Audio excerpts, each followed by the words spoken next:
I'm in Richmond, BC at the food court. It's a new restaurant that serves 24-hour dim sum. They have some delicious items for $4.99. So let's go inside and check it out.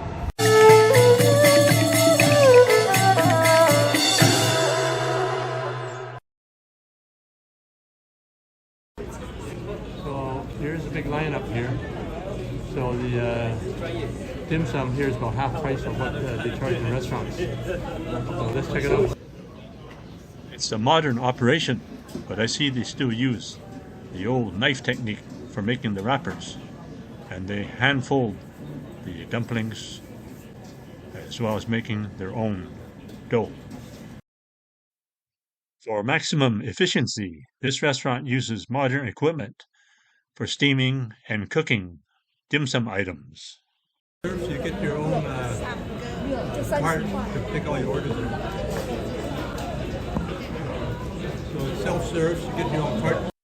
We start my dim sum review with the classic Steamed Bao soup dumplings, the traditional spare ribs with the black beans. And here we have the prawn and pork dumplings called shumai. And of course, the classic hagao, which is the shrimp dumpling. So 4 items for $4.99 each.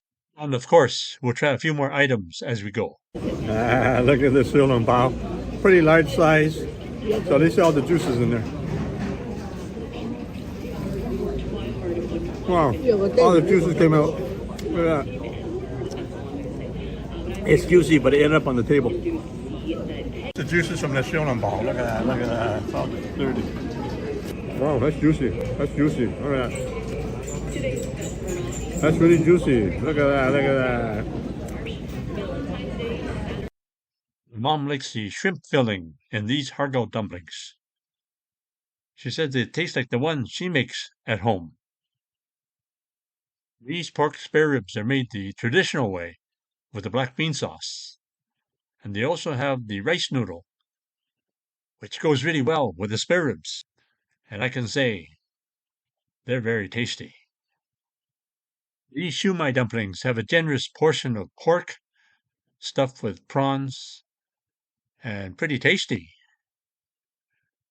So you can see a light wrapper and lots of flavor. So pretty standard for dim sum. The best time to come is after 3 p.m. Quite a bit of a lineup here, but after 3 p.m. Hardly any lineup. So make sure you check which items are coming from the steamer so you get nice and fresh.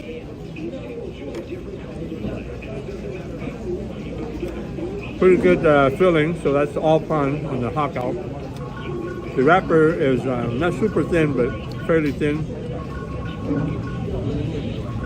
So $4.99 per dim sum item. That's a pretty good deal. They have more variety for dinner. This is the dim sum ready for dinner rush hour. So come after 3 p.m. I would suggest, and then stay for a little bit of the later dim sum, get more items. They're just reloading for the dinner crowd. Good variety here. I've seen some looks like cow stomach, so they have good variety. So this is the guts and glory. It's got the beef brisket. It's got the innards. One of my favorites. So they serve this here at this 24-hour dim sum. So you got the inside, you got a daikon radish. So this is the beef tripe. Let's give this a try. It's got to be tender, otherwise it's no good. Oh, it's pretty tender. Pretty tender. And you got the beef brisket.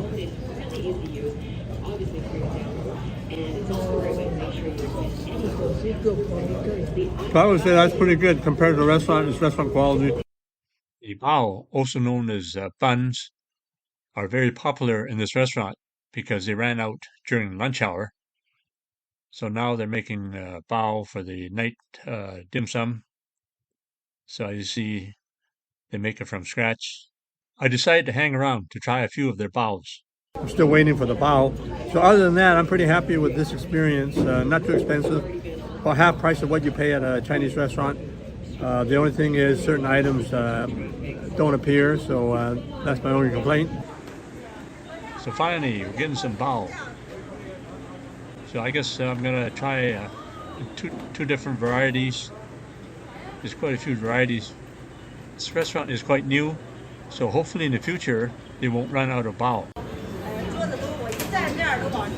I decided to get 2 of the beef bao and 2 of the golden sands bao.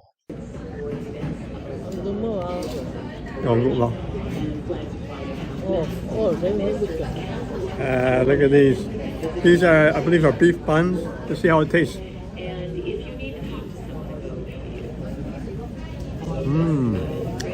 Those are very juicy. Lots of sauce. You see the sauce dripping out.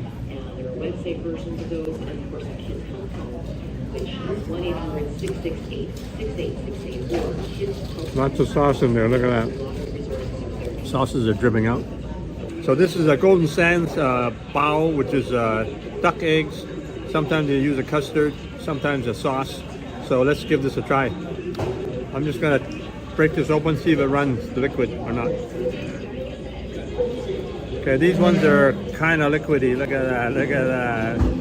Look at that, it's starting to drip already. That's really tasty. That's very good. Just the right amount of liquid. Sometimes they run too much, but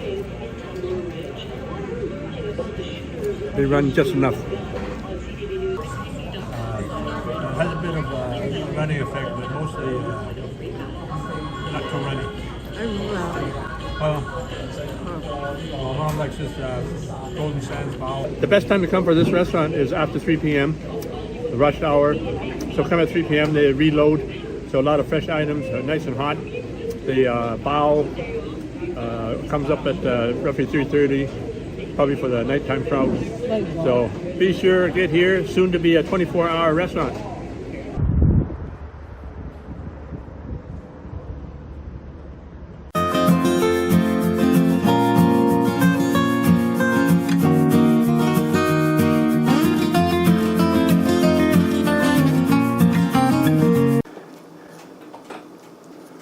Oh, look at that, look at that. Wow, look at that, look at that. You're not going to get this in a Chinese bakery. You get this at home. This has so much meat in it, you wouldn't believe.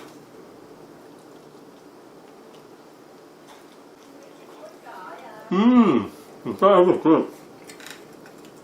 Look at the filling on this. Wow. That looks good. There's more meat in this bao than a quarter pounder from McDonald's. You gotta try this. So this is the brand that I use, T&T brand.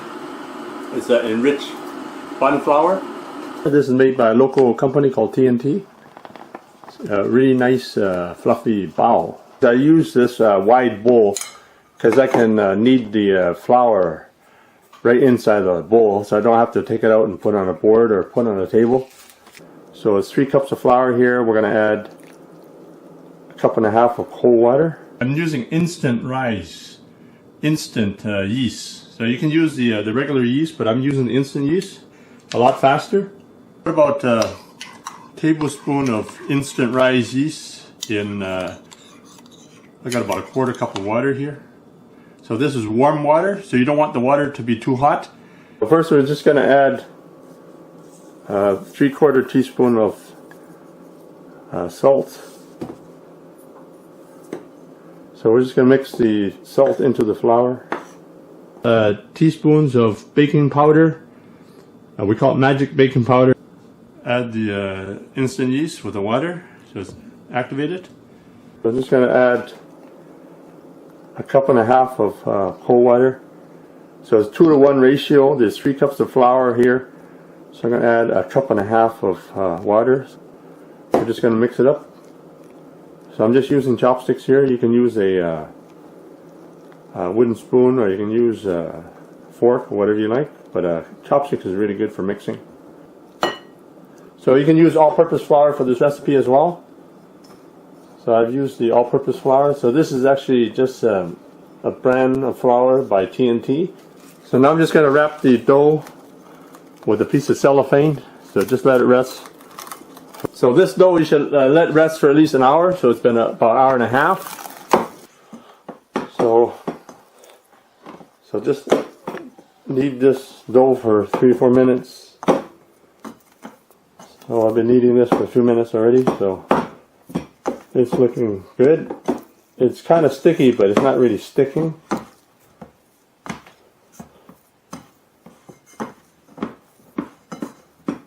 So now we're ready for the next step. It's our version of bao using a traditional bao recipe.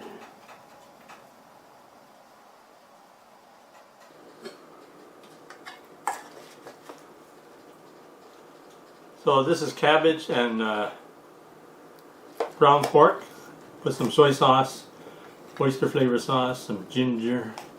So this filling is not cooked. Sometimes you cook the filling. Usually in southern China they cook the filling, whereas in northern China they don't cook the filling. So it goes in like this. So push it to the bottom. So push it to the bottom. And then I'm going to load it up with some more filling.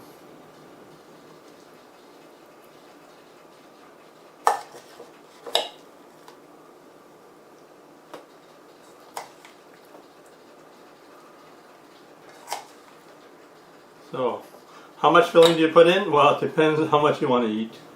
So, I'm going to load this one up really with lots of filling here. So just push all the filling in like this. So you're not going to get this in a Chinese bakery. Well, you probably do, but it'll cost you about $3.50 to $4. Whereas I can make this for about 30 cents maybe. 25 to 30 cents, depending on the type of filling you have.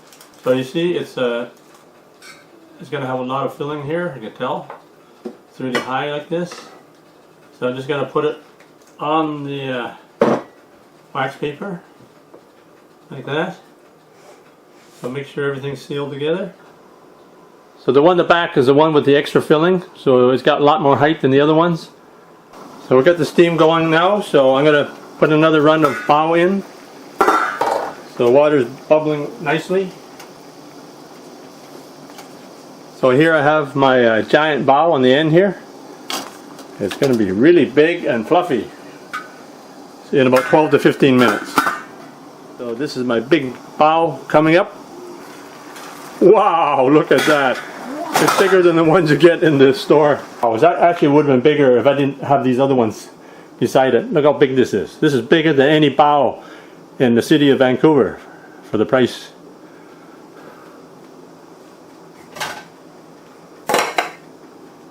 So you see the side wall in these bao? Look at that, look at that. So this bao, it's probably one of the biggest ones in the city. If you go to a Chinese bakery, it costs you at least $3.50 to $4.50 per bao. So I can make this for a little more expensive than usual, maybe 30 cents. 35 cents. Usually costs me about 25 cents to make one of these bao. So this one has lots of filling. Oh, look at this bao, wow. Bao, wow. Look at this bao. Look at that, look at that. Look at the filling on this. It's the size of a McDonald's quarter pounder, even bigger. Like I said, this is more meat than a quarter pounder from McDonald's. Now you can order the products and ingredients that I use in my cooking videos. Just click the link below in the description for the Chinese cooking accessory guide. You can order everything online, including the wok that I use and some of the equipment that I use. Thanks for checking out my video, and please give me a thumbs up and be sure to check out some of my other videos on this channel, and please subscribe. If you get a chance, check out my other channel, the award-winning Chinese cooking channel.